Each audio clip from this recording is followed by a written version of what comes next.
안녕하세요. 저는 50대 평범한 주부예요. 이런데 글을 올리는 게 처음이라서 어떻게 시작해야 할지 모르겠네요. 솔직히 제 이야기가 누군가한테 닿을 수 있을까? 너무 개인적인 건 아닐까? 창피한 일 아닐까 싶기도 했어요. 저는 결혼한 지 22년이 됐는데요. 그동안 단 한 번도 누군가한테 제 이야기를 제대로 꺼낸 적이 없었어요. 하소연을 잘 못하는 성격이기도 했고 말주변이 없어 어떻게 말해야 할지 몰랐기도 했고 솔직히 말하면요. 그냥 제가 사는 게 부끄러웠어요. 근데 이젠 다 말할 수 있을 것 같아요. 실은 어느 날 저녁에 사연 채널을 듣다가 댓글에서 이런 글을 읽었어요. 저도 이런 상황인데 아무것도 못하고 있어요. 어떻게 해야 하나요? 그 댓글이 자꾸 머릿속에 남더라고요. 어쩌면 제 이야기가 도움이 될 수도 있지 않을까 하고요. 저는 다행히 다 끝내고 왔거든요. 이 이야기는 얼마나 힘들었는지를 하소연하려는 게 아니에요. 저처럼 참고 살아온 분들한테 인생이 바뀔 수 있다는 걸 말하고 싶었어요. 끝까지 들어주시면 감사하겠습니다. 저는 전라도 순천에서 태어났어요. 아버지는 철물점을 하셨고 어머니는 바로 옆에서 작은 반찬 가게를 함께 운영하셨죠. 부자는 아니었지만 가난하지도 않았고 특별히 여유롭게 살 정도는 아니었지만 그래도 화목한 집이었어요. 소박한 밥상 앞에 온 가족이 모여 앉는 게 당연했거든요. 그때 온 식구가 거실에 모여 먹던 풍경이 아직도 눈에 선해요. 저는 어릴 때부터 손재주가 좀 있었어요. 어머니 따라 부엌에서 이것저것 거들다 보니 자연스럽게 요리를 배웠고 바느질이나 뜨개질도 좋아했어요. 그런 걸 하고 있으면 마음이 차분해졌거든요. 고등학교를 졸업하고 서울로 올라왔어요. 친척도 없고 아는 사람도 없었지만 그냥 막연히 서울에 가면 뭔가 있겠지 싶었던 거예요. 참 배포도 좋았죠. 지금 생각하면 어떻게 그랬나 싶지만요. 처음엔 기숙사 있는 공장에서 일하다가 조금씩 자리를 잡으면서 의료회사 격리 자리를 얻었어요. 꼼꼼한 편이라 숫자 다루는 게 생각보다 잘 맞아서 일을 꽤 오래 했어요. 결혼 전까지 거의 10년을 그 일을 했으니까요. 남편을 처음 만난 건 제가 30살 되던 해였어요. 지인 소개로 나간 자리였는데 첫인상은 그냥 평범한 사람이었어요. 잘생긴 것도 아니고 말을 잘하는 것도 아니고 중소기업 영업 일을 한다고 했는데 옷차림도 수수하고 말수도 많지 않았어요. 속으로 이런 사람이 어떻게 영업 일을 하나 싶었죠.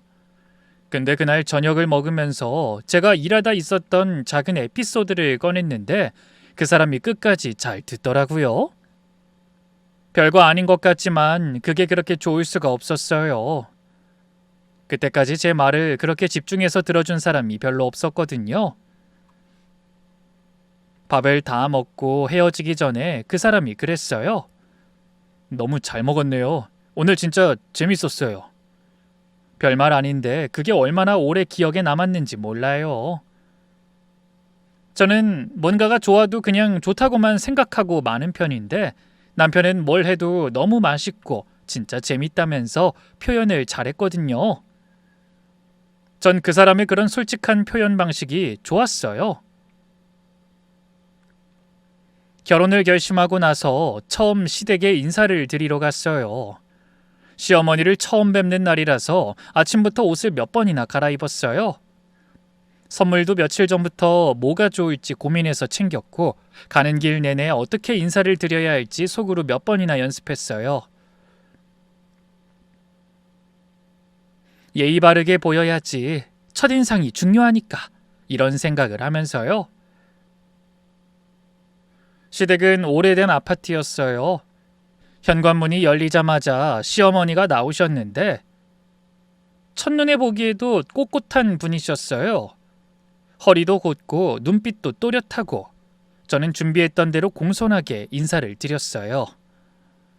시어머니가 저를 거실로 들어오라고 하더니 차를 따라주면서 저를 쭉 훑어보셨어요. 그러고는 바로 이 질문이 나왔어요. 살림은 좀 해? 어디 사는지, 무슨 일 하는지, 가족이 어떻게 되는지 그런 건 하나도 안 물어보셨어요. 딱 그 하나였어요. 저는 어떻게 대답해야 할지 잠깐 막혔다가 대답했죠. 앞으로 잘 배워보겠습니다. 그랬더니 시어머니가 손을 한번 저으시면서 이러셨어요. 배워서 언제 다 해? 살림은 타고나야지. 그러면서 남편을 한번 흐뭇하게 바라보셨어요. 그래, 나 욕하는 사람도 있을 거다. 살림이나 따지는 옛날 사람이라고. 근데 난 그래도 여자가 집안을 잘 돌봐야 한다고 생각해. 그게 틀린 거냐? 난 우리 애들 밥 하나만큼은 제대로 챙겨 먹였다. 그게 내 자랑이야. 저는 그 말을 듣는데 사실 크게 이상하다고 느끼진 않았어요. 오히려 속으로 이런 생각을 했어요. 그 정도면 나도 할 수 있지. 저도 엄마 따라 부엌에서 일하는 걸 도우며 자랐고 혼자 살면서도 밥은 꼭 챙겨 먹었거든요. 그 정도라면 자신 있었어요. 까다로운 분이라도 밥상 제대로 차리면 되지 않을까 싶었어요. 근데 그때 제가 몰랐던 게 있어요. 어머니한테 밥을 제대로 차린다는 건 며느리가 감사함을 느끼고 해야 할 당연한 의무였던 거예요. 잘하면 원래 해야 할 것을 한 거고 못하면 자격 없는 며느리가 되는 거죠. 칭찬은 없는데 벌점만 있는 기준이었어요. 그걸 깨닫기까지 꽤 오랜 시간이 걸렸습니다. 결혼하고 나서 처음 몇 달은 생각보다 괜찮았어요. 물론 시어머니가 까다롭다는 건 이미 첫 만남부터 알았으니까요. 제가 뭘 해도 한마디씩은 나왔는데 그래도 그때까진 적응 기간이라고 생각했어요. 시어머니도 새 며느리랑 맞춰가는 과정이려니 했죠. 근데 겪다 보니 그게 아니었어요. 시어머니한텐 일종의 규칙이 있었어요. 분명하게 말로 정해진 규칙이 아니라 어기면 그때 가서 알게 되는 종류의 규칙이요. 명절 음식을 준비해도 시어머니는 그 옆에 서서 하나하나 지적하셨어요. 전 두께가 왜 이렇냐? 국물이 왜 이 색이냐? 내가 할 때는 이렇게 안 했다. 그러면서도 정작 본인이 나서서 하시지는 않았어요. 그래도 이 정도는 참을 만했어요. 명절이 매일 있는 건 아니니까요. 정말 힘들었던 건 따로 있었어요. 시어머니는 아들한테는 세상에서 제일 다정하고 따뜻한 어머니였어요. 그런데 그 다정함이 좀 보통이 아니었어요. 남편이 어느 날 퇴근하고 오는데 얼굴이 좀 피곤해 보이는 날이 있잖아요. 그럼 시어머니한테 꼭 전화가 왔어요. 예, 성태 얼굴이 요즘 왜 저러냐? 어? 뭘 주는 거야? 제가 차린 밥이 문제라는 거예요. 남편이 직장에서 야근했든 회식이 있었든 단순하게 날이 더워서 더운 거든 그건 제 탓이에요. 남편이 조금이라도 살이 빠진 것 같으면 더 했어요. 어머, 볼이 왜 이렇게 들어갔어? 아이, 밥을 어떻게 해주는 거야? 아우, 못 보겠다, 속상해서. 시누이도 있었는데 이상하게 시누이 이야기는 한 번도 그런 식으로 나온 적이 없었어요. 시누이가 피곤해 보여도 살이 빠져도 그건 그냥 시누이 일이에요. 물어보지도 않고 걱정하는 척도 별로 없었어요. 오직 남편이었어요. 한 번은 시어머니가 이런 말까지 하셨어요. 내가 성태 고등학교 다닐 때 매일 도시락을 싸서 학교까지 갖다 줬다. 점심 때 학교 앞에서 기다리다가 직접 손에 쥐어줬다고. 그래야 나쁜 거 안 먹고 제대로 된 걸 먹잖아. 저는 아무 말도 안 하고 입만 웃었어요. 그게 제 결혼 생활에서 가장 자주 짓는 표정이었어요. 근데 실은 속으로 좀 많이 놀랐어요. 아들 도시락을 매일 학교까지 가져다 줬다는 게 지극정성이라는 건 알겠는데 동시에 그 아들이 지금 어떤 어른이 됐는지가 눈에 보이는 것 같아서요.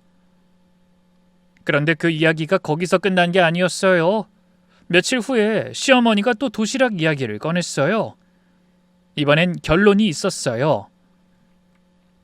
성태가 점심에 회사 근처 식당에서 아무거나 사 먹는 것 같던데. 그러니 제가 살이 계속 빠지지. 네가 옆에 있으면 도시락이라도 싸줘야지. 전 그 말을 듣고 잠깐 멍했어요. 직장 다니는 어린 남자 도시락을요? 삼시세끼 제가 다 챙긴다는 게 말이 되는 이야기인지. 그래서 그 자리에서 그냥 적당히 웃고 넘어갔어요. 그런데 그 다음에 또 오셨을 때도 그 이야기가 나오더라고요. 도시락 싸주는 게 뭐 그렇게 힘들다고. 아침에 조금만 일찍 일어나면 되는 걸. 내가 성태 학교 다닐 때는 새벽같이 일어나서 싸줬는데. 세 번째 들었을 때는 그냥 흘려듣는 것도 한계가 있었어요. 저도 모르게 이렇게 말했어요. 어머니, 저도 아침에 출근하는 사람이에요. 그리고 남편도 이제 다 큰 어른이잖아요. 그 말에 시어머니 표정이 굳으셨어요. 그리고 이러셨어요. 다 큰 어른이 뭐? 어른은 밥 안 먹고 사냐? 마누라가 잘 챙겨주면 되지 네가 뭘 안다고?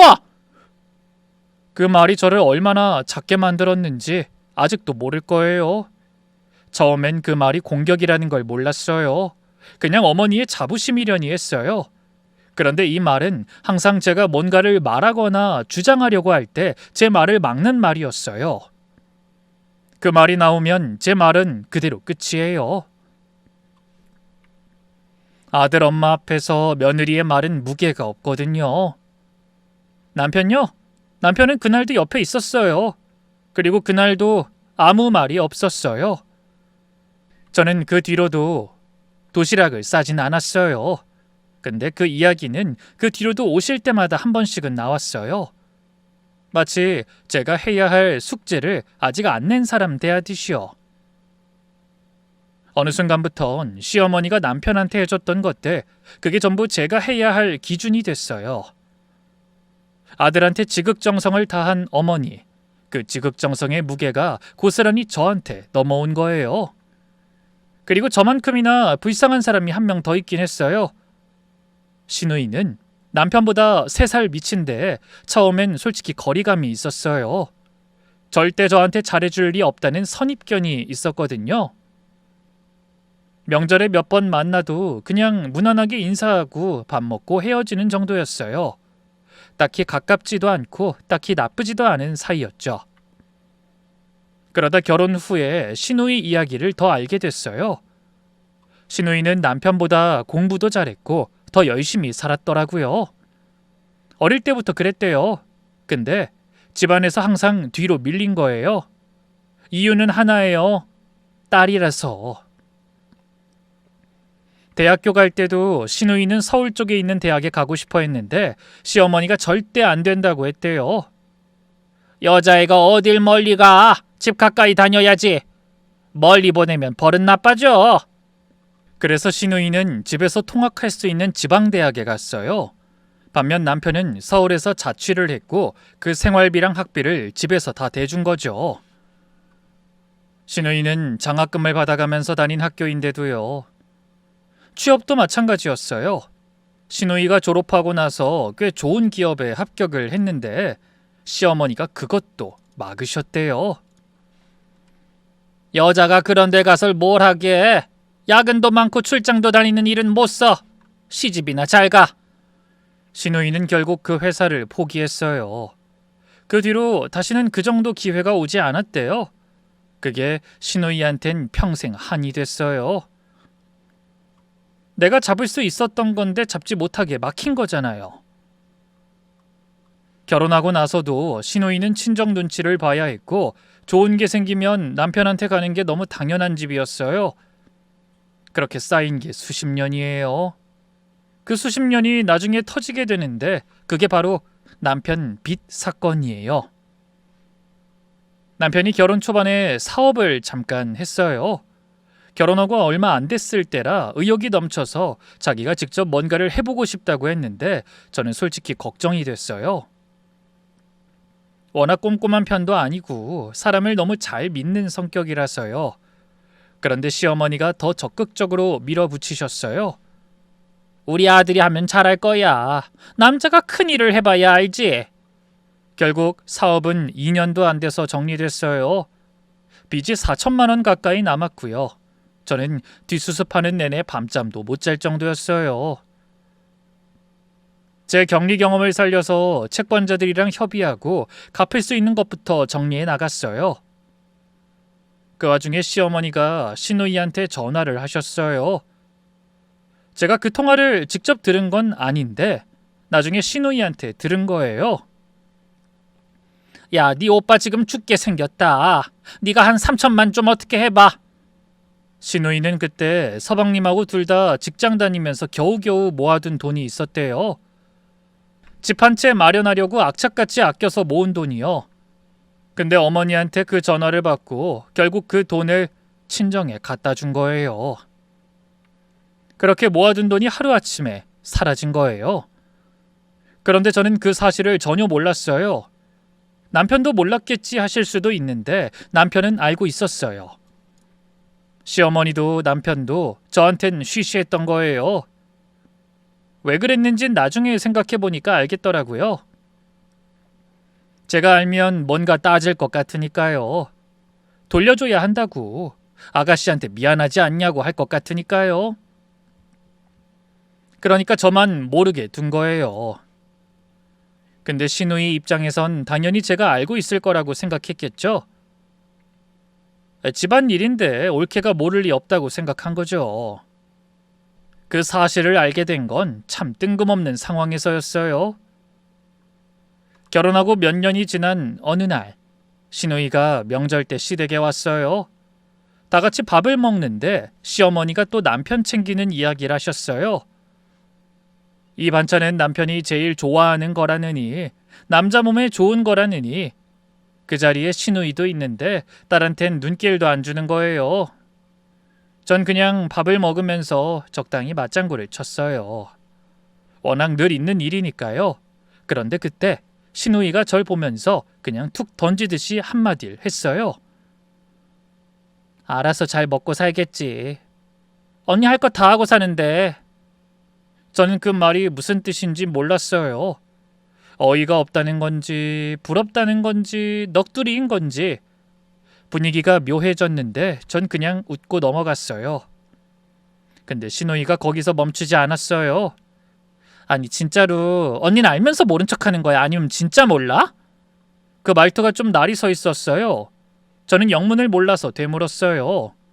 아가씨, 내가 뭘 모른다는 거예요? 시누이가 잠깐 절 봤어요. 그러다가 뭔가 이상하다 싶었는지 목소리를 낮추고 물었어요. 언니, 오빠 사업 접을 때 그 돈 진짜 몰라요? 저는 무슨 돈이냐고 되물었어요. 그러자 시누이 표정이 확 굳었어요. 저를 한동안 가만히 쳐다보더니 나직하게 말했어요. 오빠가 나한테 3천만 원 받아간 거 언니 진짜 몰랐어요? 전 그 자리에서 말문이 막혔어요. 3천만 원? 그때부터 머릿속이 빠르게 돌아가면서 그 시기에 있었던 일들이 하나씩 떠올랐어요. 남편 사업이 무너지던 때 시어머니가 잘 해결됐다고 하셨던 것, 어디서 그 돈이 났는지 제가 물었을 때 여기저기 손 쓴 거라고만 하셨던 것, 그 여기저기가 바로 시누이였던 거예요. 저는 목소리가 제대로 안 나왔어요. 저 진짜 몰랐어요. 시누이가 잠시 아무 말도 안 했어요. 그러더니 헛웃음이 나왔는지 짧게 웃었어요. 웃는 게 아니라 허탈한 소리였어요. 그럼 엄마가 나한테 거짓말한 거네. 언니도 알고 있고 다 같이 의논한 거라고 했는데. 그 말을 듣는데 가슴이 쿵 내려앉았어요. 시어머니가 시누이한테 저까지 끌어들여서 이야기를 한 거예요. 그러니까 시누이 입장에서는 제가 그 사실을 알고 있으면서도 몇 년을 모른 척하고 사는 뻔뻔한 사람이었던 거죠. 그 순간 얼마나 저를 원망했을지가 느껴졌어요. 그리고 아까 저한테 한 말이 다시 귀에 들렸어요. 남편이 벌인 일로 시누이 돈이 들어갔는데 저는 그걸 모른 채 그냥 살고 있었던 거잖아요. 시누이 눈에 그게 어떻게 보였을지 생각만 해도 얼굴이 뜨거워졌어요. 저는 한참 있다가 겨우 말을 꺼냈어요. 아가씨, 나 진짜 몰랐어요. 그 돈이 아가씨 돈인 줄 몰랐어요. 시누이가 창밖을 보면서 말했어요. 알아. 언니 표정 보니까 알겠네. 근데 그게 더 화나네. 저도 화가 났어요. 아니, 화라기보다는 뭐라고 해야 할까요? 너무 많은 감정이 한꺼번에 오는 그 느낌이요. 시어머니가 저를 거짓말에 끌어들였다는 것, 남편이 그걸 알면서도 저한텐 한마디도 안 했다는 것, 시누이 혼자 억울함을 품고 있었다는 것, 그게 한꺼번에 왔어요. 그날은 그냥 그렇게 각자 집으로 돌아갔어요. 시누이도 저도 더 이상 말을 잇지 않았어요. 집에 와서 남편한테 차갑게 물었어요. 당신 아가씨한테 3천만 원 받은 거 알고 있었지? 어떻게 그런 걸 나한테 말 안 해? 남편이 잠깐 굳더니 이랬어요. 어? 그거 나도 잘 몰랐는데 엄마가 알아서 한 거야. 저는 더 이상 묻지 않았어요.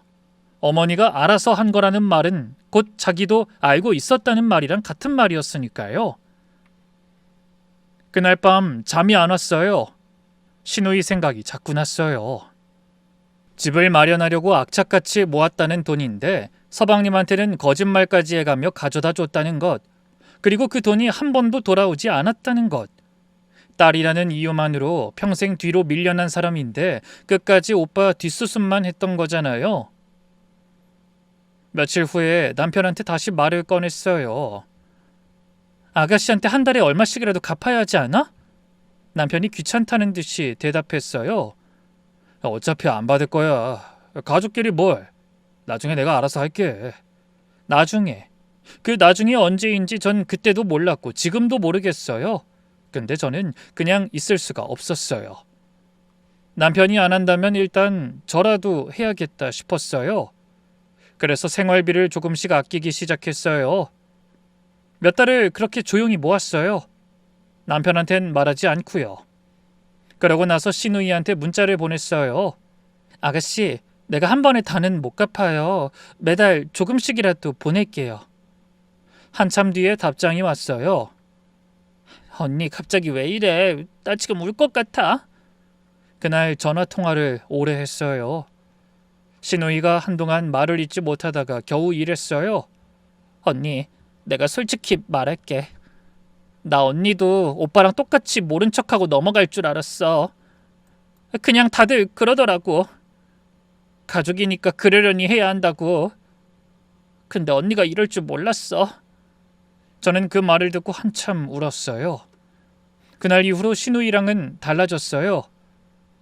그전까진 그냥 남편의 동생일 뿐이었는데 그날 이후로는 달랐어요.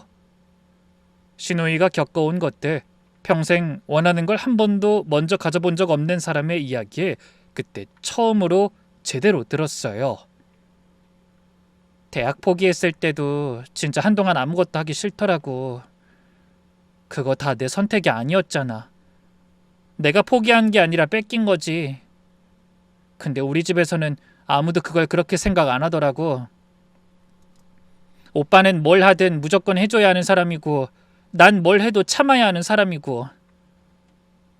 그 말이 오래 마음에 남았어요. 이 사람도 나랑 방식은 달랐지만 비슷한 무게를 지고 살아온 사람이구나. 그게 느껴진 순간부터 저는 시누이를 제 사람으로 여기게 됐어요. 결혼 10년 차가 넘어갈 때 저는 회사를 그만뒀어요. 정확히는 그만두게 됐죠. 시어머니가 은근히 압박을 했거든요. 직접 그만두라고 한 건 아닌데 대신 이런 식이셨어요. 직장 다닌다고 집안 내팽개치고 사는 게 정상이냐? 그러니 남편을 저렇게 고생시키지. 그게 쌓이고 쌓이다 보니까 어느 순간 제가 직장을 다니는 게 이기적인 일처럼 느껴지기 시작했어요. 남편도 딱히 반대하지 않았고요. 그런데 막상 일을 관두고 집에 있으니까 또 달라지더라고요. 그만두고 얼마 지나지 않아서 시어머니가 전화를 하셨어요. 너 집에 가만히 있으면 뭐해?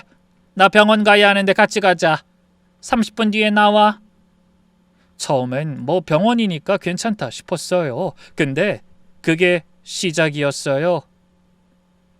병원 동행이 한 달에 한 번이 됐다가 두 번이 됐고 나중엔 시어머니 정기검진은 물론이고 시어머니 친구분 모임 전날 음식까지 제가 도와야 했어요. 그뿐만 아니라 시댁 냉장고 정리, 시장 봐오기, 철마다 김장, 명절 제사 음식 준비는 당연한 거고요. 뒤에는 시어머니가 통장까지 맡아 관리했죠. 너 격리했다면서 이것 좀 봐봐. 나 이런 거 잘 모르잖아. 처음엔 아는 선에서 그냥 봐드렸어요. 근데 나중엔 아예 각종 서류가 제 손에 거쳐가기 시작했어요. 공과금 정리, 세금 서류, 보험 서류, 시어머니 재정 흐름이 어느 정도 제 눈에 보이기 시작한 게 그때부터예요. 그러면서 이상한 게 하나 눈에 띄었어요.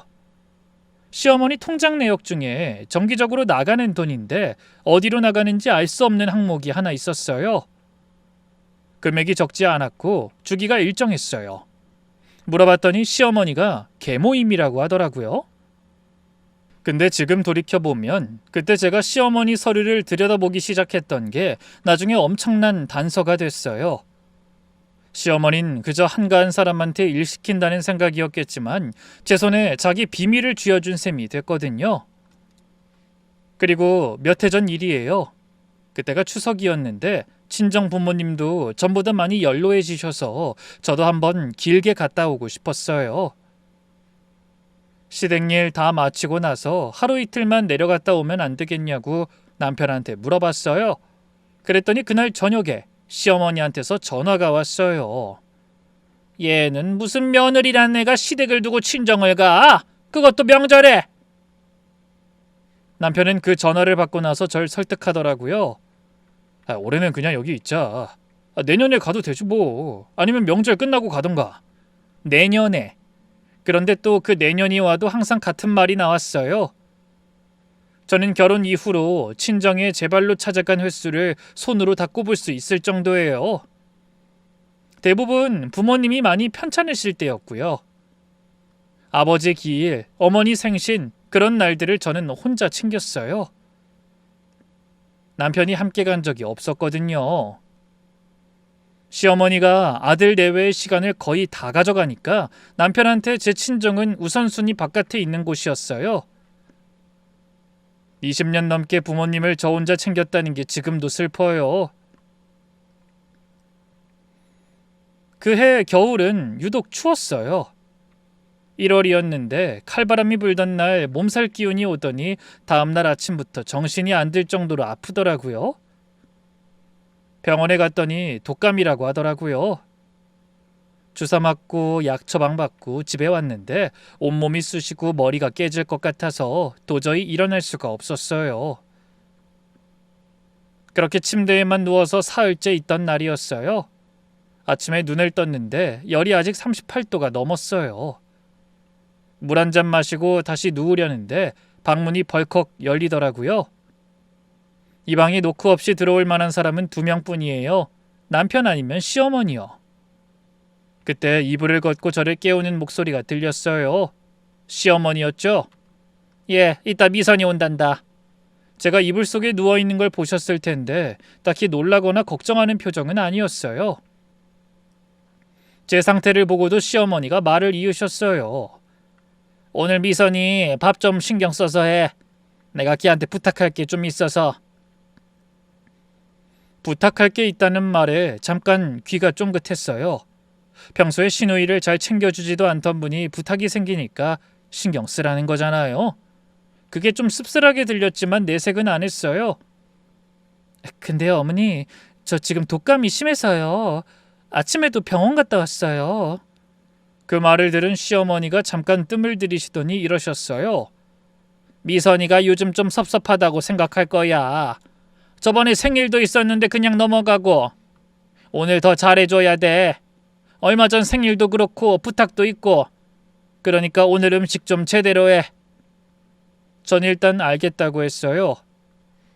몸이 힘들다는 말을 한 번 더 꺼낼 기운도 그땐 없었거든요. 시어머니가 돌아가시려다가 문 앞에서 멈추셨어요. 그리고 덧붙이셨어요. 그냥 대충 할 생각하지 말고 반찬도 좀 다양하게. 미선이 걔가 워낙 입이 까다롭잖아. 저는 그 말에 잠시 멈췄어요. 까다롭다는 건 핑계고 그냥 많이 차리라는 말로 들렸거든요. 전 그래서 다시 한번 확실하게 말씀드렸어요. 어머니, 제가 지금 몸이 많이 안 좋아서요. 간단하게만 할게요. 순간 시어머니 표정이 싸해졌어요. 간단하게? 내가 제대로 좀 하라니까 뭘 간단하게 해! 내 말 안 들었냐? 목소리가 한 톤 올라갔어요. 저는 더 말씀드리지 않으려고 그냥 고개를 숙였어요. 그럼 보통은 거기서 끝났거든요. 그런데 그날은 달랐어요. 어머니가 눈을 내리깔며 말하더라고요. 넌 시키면 그냥 좀 해라. 별걸 다 따져. 이게 한두 번이야? 내가 뭔 말을 했다 하면 꼭 이렇게 한 소리씩 해. 몸이 어떻네, 힘들다네. 아파도 아픈 척 안 하고 좀 하면 되잖아. 그 말이 황당했어요. 아픈 척이요?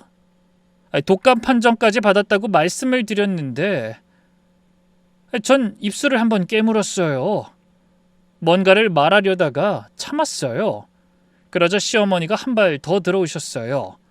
넌 그 고집이 문제야. 하라는 대로 그냥 하면 될 걸 꼭 이렇게 한마디씩 달고 시어머니가 뭘 부탁하면 그냥 하는 게 맞지. 매번 이유가 뭐 그렇게 많아? 고집이 세다는 말, 그 말을 처음 듣는 게 아니었어요. 제가 한마디라도 되물으면 꼭 나오는 말이었거든요. 순종하지 않으면 무조건 고집 센 거고 그 논리가 사는 내내 반복됐어요. 전 그래도 한 번 더 차분하게 제 상황을 말씀드렸어요. 어머니, 정말 몸이 많이 안 좋아서 그래요. 일부러 안 하려는 게 아니고요. 그 말이 시어머니 귀에 들어갔는지 모르겠어요. 잠깐 절 보시더니 이러셨어요. 야, 넌 할 줄 아는 게 밥밖에 없는 년이 그것도 못하겠다는 거야? 12첩 정도는 해야지. 상이 꽉 차야 대접하는 거지. 반찬 몇 개 올려놓으면 그게 밥상이야? 그 말이 방 안에 그냥 떨어졌어요. 할 줄 아는 게 밥밖에 없는 년. 수백 번 비슷한 말을 들었지만 그날은 유난히 선명하게 들렸어요. 아마 몸이 약해진 탓도 있었겠죠. 아니면 제가 이미 어느 선을 넘고 있었던 탓일 수도 있어요. 저는 이불을 젖히고 일어났어요. 시어머니가 방을 나가는 뒷모습을 보며 딱 한 가지를 생각했어요. 그래, 어디 해보자. 두꺼운 수면 양말을 신고 가디건을 걸치고 마스크를 쓰고 부엌으로 걸어갔어요. 한 동작 한 동작이 이상하게 느렸어요. 서두르지 않았어요. 늘 시어머니 말에 허겁지겁 움직였던 몸이었는데 그날은 달랐어요. 부엌에 가서 냉장고를 열고 재료를 꺼내기 시작했어요. 손이 떨렸어요. 열 때문인지 오기 때문인진 모르겠는데 그게 중요한 게 아니었어요. 일단 칼을 잡았어요. 그리고 이상한 일이 생겼어요. 머릿속이 갑자기 고요해지는 거예요. 분노나 억울함 같은 건 아니었어요. 그냥 아주 차갑고 맑은 상태가 됐어요. 마치 오랫동안 안개 속에 있다가 갑자기 공기가 거치는 느낌 같은 거요. 그동안 이 부엌에서 얼마나 많은 것들을 참았는지 몰라요. 말을 삼키고 눈물을 삼키고 억울함을 삼키면서 손을 움직였어요. 그러면서도 항상 내가 잘못하고 있는 건 아닐까 하는 마음이 있었던 거죠. 근데 그날은 그런 마음조차 없었어요. 물을 써는 손에 힘이 들어갔어요. 저는 속으로 이렇게 생각했어요. 이게 마지막 밥상이다. 아프다고 해도 부엌에 세우고 독감이어도 12첩을 차리라는 말을 아무렇지 않게 아는 사람. 할 줄 아는 게 밥밖에 없는 년. 이 말을 들으면서도 꾹꾹 눌러담고 살아온 멍청한 자신. 그 모든 것들이 오늘로 끝나야 했어요. 내가 끝내야 했어요. 사실 며칠 전에 신우이한테 연락이 왔었어요. 중요한 이야기가 있다고 직접 만나야 할 것 같다고요. 그래서 오늘 이 자리도 그냥 밥 먹는 자리가 아니라는 걸 전 직감으로 이미 알고 있었어요. 제가 조용히 준비해온 것들을 꺼내야 하는 날이 오늘일 수도 있겠구나. 전 앞치마 주머니를 한번 짚었어요. 거기에 몇 달 동안 준비한 것이 들어있었는 걸 확인하자 이상하게 마음이 더 단단해졌어요. 그때부턴 잘 기억이 안 나요. 그냥 손이 움직이고 있었어요. 얼마 뒤 시누이가 현관문을 열고 들어왔어요. 저는 부엌에서 마지막 반찬을 상에 올리던 참이었는데 인기척이 나서 고개를 돌렸어요. 시누이가 신발을 벗으면서 저랑 눈이 마주쳤어요. 근데 그 눈빛이 달랐어요. 평소에 보던 시누이 얼굴이 아니었어요. 항상 좀 무기력한 얼굴이었거든요. 와야 하니까 왔고 있어야 하니까 있고 그런 표정이요. 근데 그날은 달랐어요. 뭔가를 단단히 결심한 사람의 얼굴이랄까요? 입술을 꾹 다물고 눈도 또렷하고 들고 온 가방을 꽤 꽉 쥐고 있었어요. 시어머니가 시누이를 환영하면서 소리쳤어요. 어머, 미선아 왔어? 어서 와. 네 올케가 오늘 음식 다 해놨어. 전 그 말을 들으면서 뒤통수가 찌릿했어요. 며칠 전까지만 해도 할 줄 아는 게 밥밖에 없는 년이라고 하셨는데 지금은 음식을 잘 해놨다고 하시는 거예요. 시누이한테 부탁할 게 있으니까 오늘은 며느리도 갑자기 칭찬 대상이 된 거죠. 시누이가 거실로 오면서 시어머니한테 짧게 인사를 했어요. 저도 부엌에서 나오면서 했어요. 그렇게 셋이 밥상 앞에 앉았어요. 남편은 그날 자리를 피했어요. 제가 며칠 전에 귀뜸을 해뒀거든요. 오늘 시누이 오는 날 당신은 없는 게 나을 것 같다고요. 시어머니가 상을 한번 보더니 흡족한 표정을 지으셨어요. 아이, 잘 차렸네. 미선아, 먹어봐. 네 올케 손맛이 좋잖아. 엄마가 생일상도 못 차려주고. 전 그 말을 들으면서 가만히 상 위를 봤어요. 12첩이 꽉 찬 밥상이었어요. 몇 시간 동안 서서 만든 음식들이었어요. 시누이가 수저를 들었어요. 그때 시어머니가 한마디 하셨어요. 흡족한 얼굴로 저를 쏘아보면서요.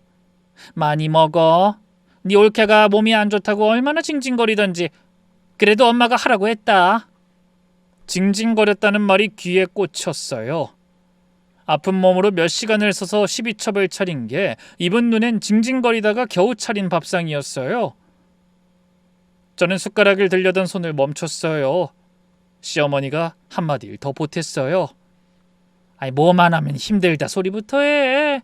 아이, 그러니까 맨날 나한테 소리만 듣지. 맛이나 볼까? 그 말이 끝나는 순간 저는 더 이상 앉아있지 않았어요. 12년 동안 저 말을 들으면서 고개 숙이고 살았는데 오늘만큼은 달랐어요. 저는 밥상 모서리를 두 손으로 잡았어요. 아주 천천히, 그러면서도 망설임 없이요. 그리고 그대로 상을 엎었어요. 쾅 하는 소리와 함께 그릇들이 쏟아졌어요. 국물이 장판 위로 떨어지고 반찬들이 뒤집혔어요. 제가 몇 시간 동안 차린 밥상이 순식간에 엉망이 됐어요. 순간 정적이 흘렀어요. 시어머니가 먼저 소리를 지르려고 숨을 들이켰어요.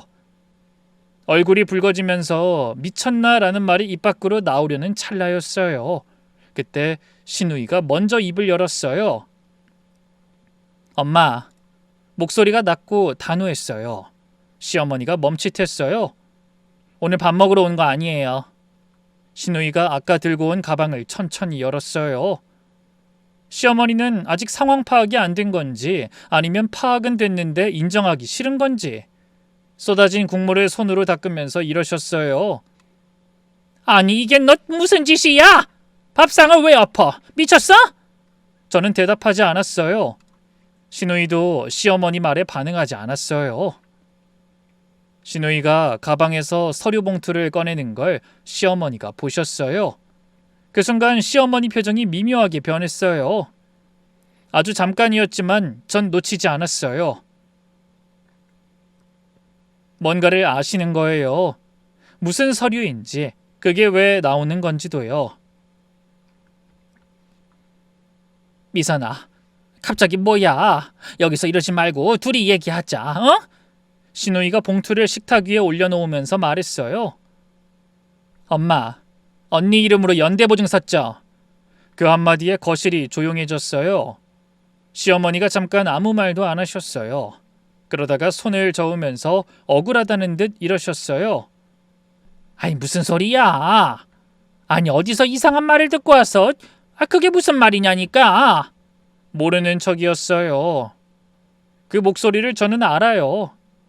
시어머니가 당황했을 때 나오는 목소리예요. 일부러 더 크게, 일부러 더 당당하게 나오는 목소리요. 신우이가 서류 봉투를 열었어요. 언니 인적사항으로 사채업자한테 연대보증 샀던데? 언니 이름으로 그것도 몰래. 시어머니가 목소리를 높이셨어요. 야! 그게 무슨 말도 안 되는 소리야! 내가 왜 그래? 쟤한테 내가 왜 그런 거래? 엄마 그만 우겨요. 신우이가 시어머니를 똑바로 바라보면서 핸드폰을 꺼냈어요. 내가 다 들었어요. 신우이가 핸드폰 화면을 만지자 거실에 시어머니 목소리가 흘러나오기 시작했어요. 저는 그 목소리를 들으면서 가슴이 서늘해졌어요. 분명히 시어머니 목소리였어요. 녹음 속에서 시어머니는 이렇게 말씀하셨어요. 개인감은 내가 오래전부터 봐뒀지. 서류 정리시킬 때 한번 써둔 거야. 뭐 며느리 이름으로 해두면 나중에 내가 책임 안 져도 되잖아. 그 사람들이 며느리한테 연락을 하든 어쩌든 난 모르는 일이 되는 거고. 며느리는 어차피 남이야. 그냥 좀 쓰고 버리는 거지. 아니 내가 살아야 하는데 어떡하니? 나 먼저 살고 봐야지. 안 그래? 시어머니 얼굴이 하얗게 질렸어요. 그 목소리가 자기 목소리라는 걸 부정할 수 없었을 거예요. 억양이며 말투며 단어 하나하나가 본인 것이었으니까요. 저는 그 녹음을 들으면서 이상하게 눈물이 나지 않았어요. 그냥 시어머니라는 인간에 대한 민낯을 다시 확인한 정도였어요. 제가 예전부터 어렴풋이 알고 있던 것들이 저 목소리 하나로 다 정리가 됐어요. 시어머니가 입을 여셨어요. 야, 내가 뭐 며느리 죽이려고 했어? 가족끼리 돈 좀 돌려 쓴 게 뭐가 그렇게 큰 죄야? 그러다가 시어머니 시선이 신우이한테 꽂혔어요. 근데 넌 뭐야? 목소리가 달라졌어요. 아까랑은 다른 날이 섰어요. 왜 제 편을 들어? 엄마 앞에서 녹음 들이밀고. 이게 딸이란 년이 할 짓이야? 어? 너 우리 식구 맞아? 엄마한테 이럴 수 있어? 남도 아니고 어떻게 엄마한테... 그 말이 끝나는 순간 신우이 눈빛이 바뀌었어요. 저는 그 순간을 봤어요. 신우이가 뭔가를 꾹 누르고 있다가 그게 터지기 직전의 눈빛이었어요. 신우이가 천천히 말했어요. 엄마가 나를 언제 딸로 생각한 적은 있어? 시어머니가 어이없다는 듯 말씀하셨어요. 그게 무슨 말이야? 내가 너를 낳았는데 딸이지 그럼. 낳은 거랑 딸로 생각하는 거랑 같아? 신우이 목소리가 조금씩 떨리기 시작했어요. 엄마 자식은 오빠밖에 없잖아. 난 이 집에서 뭐였어? 대학도 오빠 뒤로 밀렸고 직장도 엄마가 다 막았고 내가 뭔가 하려고 하면 항상 딸이라서 안 된다는 말이 먼저 나왔잖아. 그리고 오빠 빚 생겼을 때 엄마가 나한테 전화해서 그랬지. 오빠 지금 죽게 생겼다고. 그 말 듣고 남편한테 말도 못하고 거짓말까지 해가면서 3천만 원 갖다 줬잖아. 그게 얼마나 큰 돈인지 엄마는 알아? 그게 어떤 돈이었는지 아냐고? 가족이니까 도운 거잖아. 그럼 모르는 놈 돈 갖다 써야 했냐? 신우이 목소리가 높아졌어요. 그럼 그 돈 갚을 생각한 적은 있어? 최소한 엄마가 미안하다고 한 적 있냐고?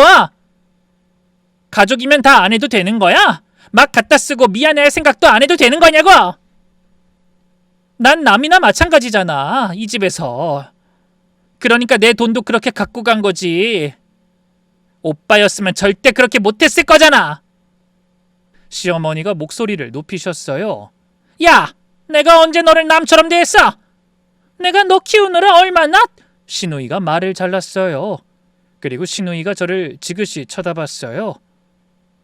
내가 이 자리에 온 건 언니 때문이야. 내 돈 떼인 거 신경 써준 사람 언니밖에 없었어. 가족이란 사람들은 다 모른 척했는데 언니가 생활비 아껴서 조금씩 갚겠다고 연락해 왔을 때 알았어. 진짜 내가 도와줘야 할 사람이 누군지.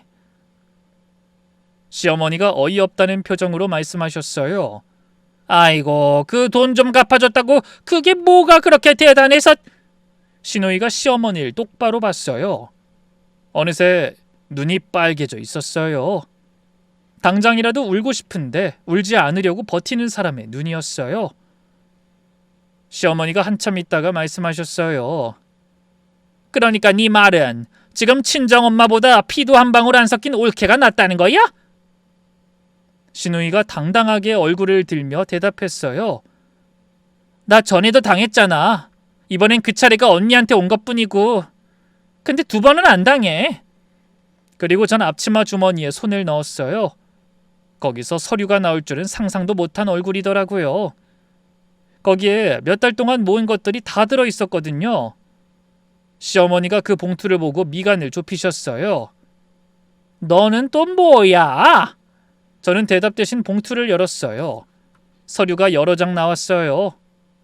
전 그걸 식탁 위에 하나씩 올려놨어요. 쏟아진 국물 옆에 엎어진 그릇들 사이에 천천히요. 법무사 상담 기록인데 반년 전부터 준비한 거였어요. 그리고 연대보증 계약 무효 소송 접수증도 있었어요. 이미 접수가 된 상태였죠. 시누이 눈이 커졌어요. 언니, 이거 언제부터 준비한 거야? 한 6개월 됐을 거예요. 시어머니가 서류를 집으려고 손을 뻗었어요. 저는 조용히 서류를 다시 제 쪽으로 당겼어요. 어머니, 이건 원본이 아니에요. 원본은 따로 보관돼 있어요.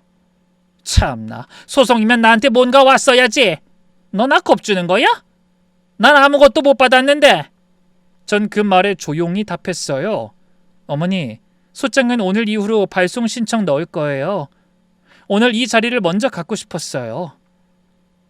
이게 어떤 상황인지 어머니가 직접 아셔야 할 것 같아서요. 사실 법무사가 소장을 먼저 보내면 증거를 없앨 수도 있다고 알려줬어요. 그래서 접수는 해뒀지만 송달은 오늘 이후로 잡아둔 거였어요. 도망칠 시간을 주지 않은 거예요. 오늘 이 자리가 바로 그 시작이었으니까요. 그 시작은 1년 전이었어요. 시어머니 서류 정리를 하던 중에 뭔가 이상한 걸 봤는데 거기에 제 이름이 있는 거예요.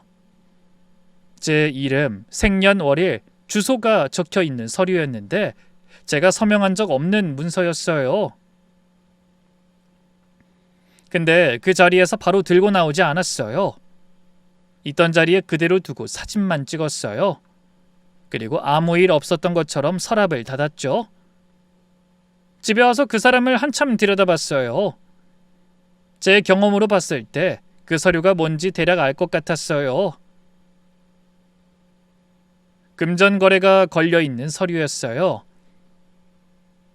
그리고 연대보증인으로 적힌 이름이 저였으니까요.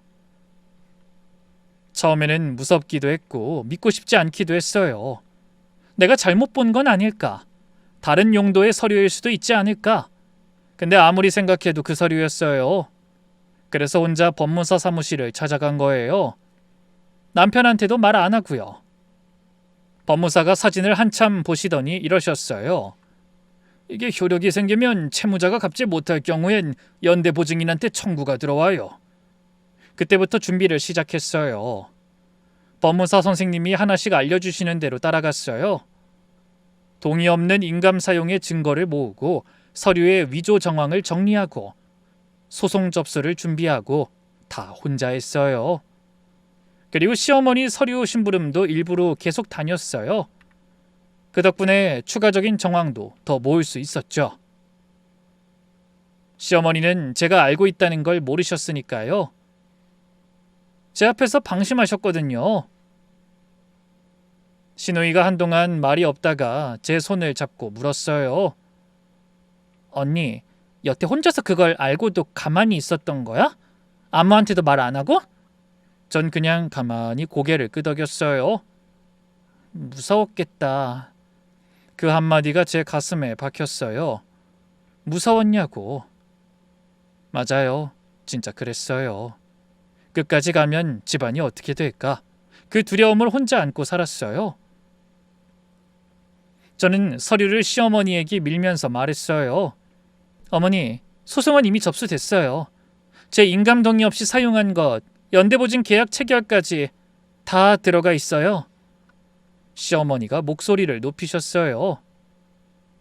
야, 내가 가족끼리 이러는 게 말이 돼? 가족일에 무슨 법까지 나오고 난리야? 전 그 말에 흔들리지 않았어요.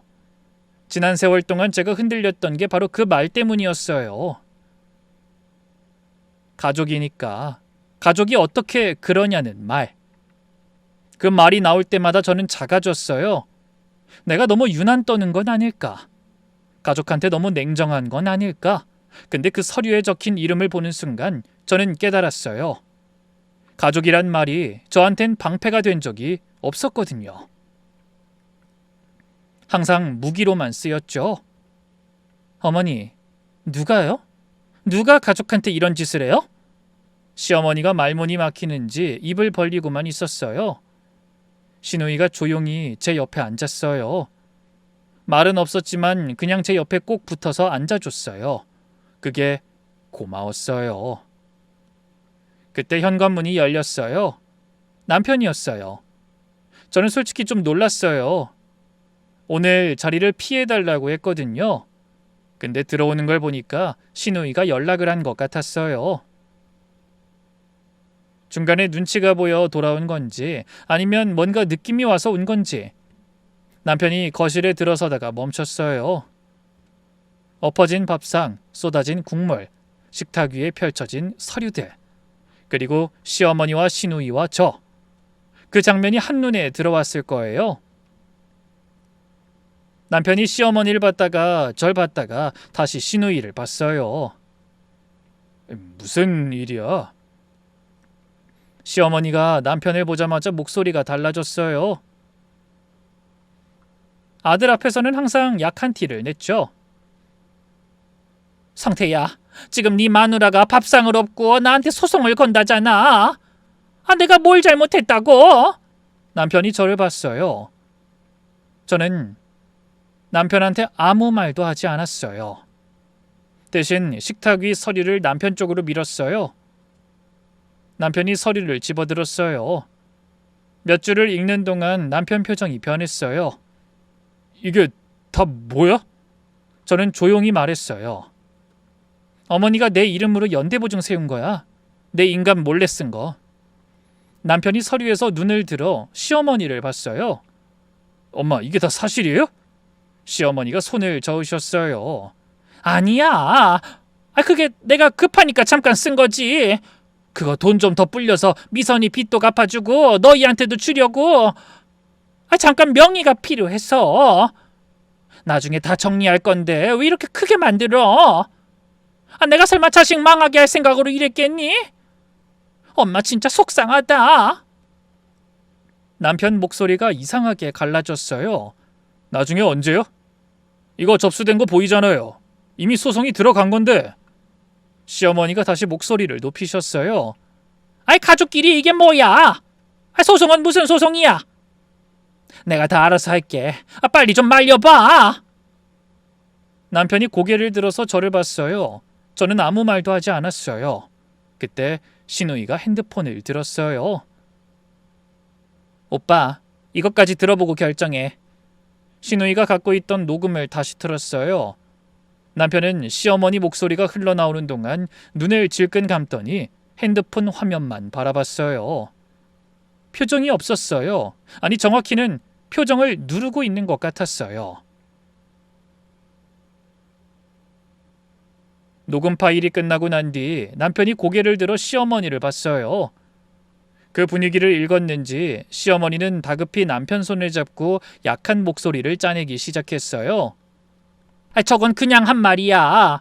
진짜로 그런 마음이 있겠어? 내가 다 너희 잘 되라고 한 거라니까. 내가 없으면 네가 지금 이 자리에 어떻게 있겠어? 엄마가 널 어떻게 키웠는데? 그 순간이었어요. 남편이 시어머니 손을 빼며 자리에서 일어섰어요. 어머니, 목소리가 낮았어요. 평소 남편 목소리가 아니었어요. 시어머니가 사정하듯 남편을 잡았어요. 성태야, 엄마 말 들어. 엄마 말 믿으라니까. 얘네가 잘 모르고 저러는 거야. 너 진짜 내가 며느리한테 그렇게까지 할 사람으로 보여?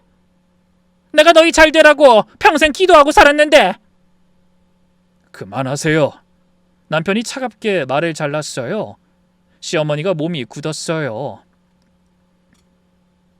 엄마, 나 무조건 엄마 편만 들고 살았어. 이 사람이 억울하다고 할 때마다 엄마가 그럴 리 없다고, 다 잘 되라고 그러는 거라고. 근데 이게 뭐예요? 이 사람한테 이러는 거 나도 같이 죽으라는 소리잖아. 그 말이 거실에 쩌렁쩌렁 울렸어요. 저는 그 말을 들으면서 손이 떨렸어요. 시어머니가 애원하며 남편 앞에 무릎까지 꿇었어요. 야, 그게 무슨 말이야? 뭘 죽여? 가족끼리 돈 좀 돌려 쓴 게 뭐가 그렇게 큰 죄야? 남편이 시어머니를 똑바로 바라봤어요. 엄마는 자식도 다 팔아먹을 사람이야. 거실이 얼어붙었어요. 시어머니가 도저히 믿을 수 없단 표정으로 한 박자 늦게 말했어요. 뭐? 남편이 다시 한번 말했어요. 이번엔 더 낮고 더 또렷하게. 엄만 자식도 다 팔아먹을 사람이라고! 가족 팔아서 자기만 살 사람이야! 시어머니가 눈물을 글썽이셨어요. 남편이 고개를 돌려 제 쪽으로 걸어왔어요. 제 앞에 아무 말 없이 서더니 두 손으로 제 손을 잡았어요. 어느새 남편 목소리가 잠겨 있었어요. 미안해. 내가 너무 늦었지? 솔직히 그 말을 듣는데 뭐라고 해야 할지 몰랐어요. 고맙다고 해야 하는지 괜찮다고 해야 하는지. 평생을 기다렸던 말인데 막상 들으니까 눈물도 안 나왔어요. 소송은 생각보다 빠르게 진행됐어요. 법무사가 꼼꼼하게 준비를 도와주신 덕분이기도 했고 시누이가 가져온 녹음 파일이 결정적인 역할을 했어요. 동의 없는 인감 사용, 연대보증 계약 위조 정황까지 사채업자 측은 처음엔 버텼어요. 계약이 유효하다고, 서류에 도장이 찍혔으면 책임이 있는 거라고 꽤 세게 나왔어요. 저는 솔직히 그 과정이 무서웠어요. 이 법이라는 게 내 편이 되어줄 거라는 걸 머리로는 알면서도 막상 그 자리에 서면 어딘가 작아지는 느낌이 있었거든요.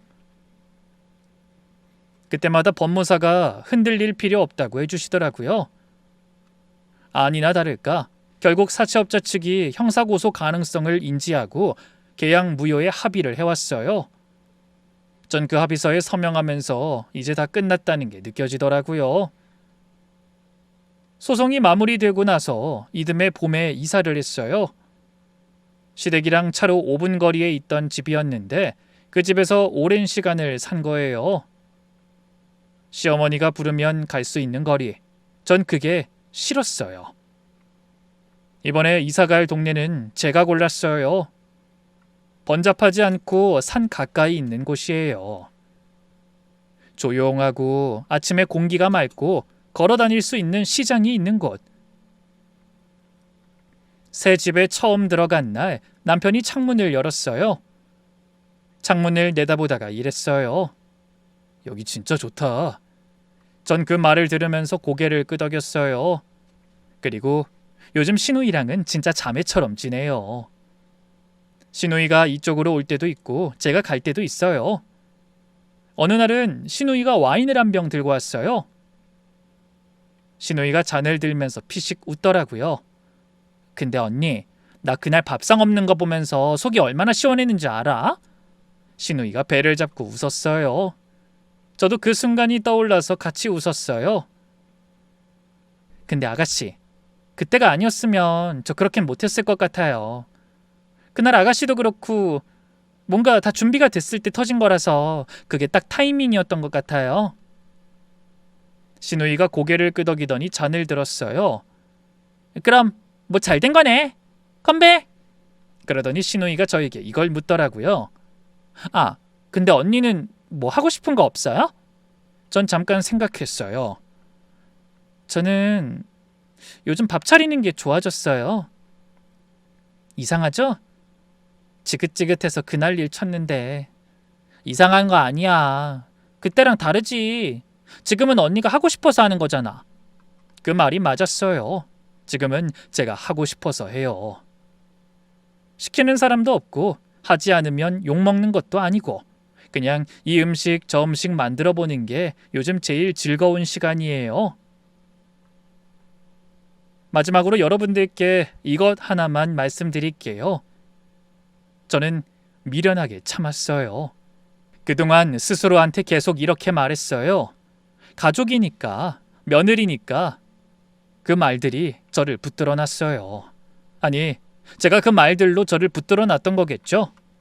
근데 지금 돌아보면 제가 일찍 움직였다면 어땠을까 싶어요. 그때 조금만 더 일찍 제 편이 되어줬더라면 내 이름, 권리, 내가 억울하다고 말할 수 있는 것들을요. 혹시 지금 저처럼 살고 계신 분이 있다면 이것만 기억해 주셨으면 해요. 가족이라는 말이 나를 작게 만드는 데 쓰이고 있다면 그건 가족이 아니에요.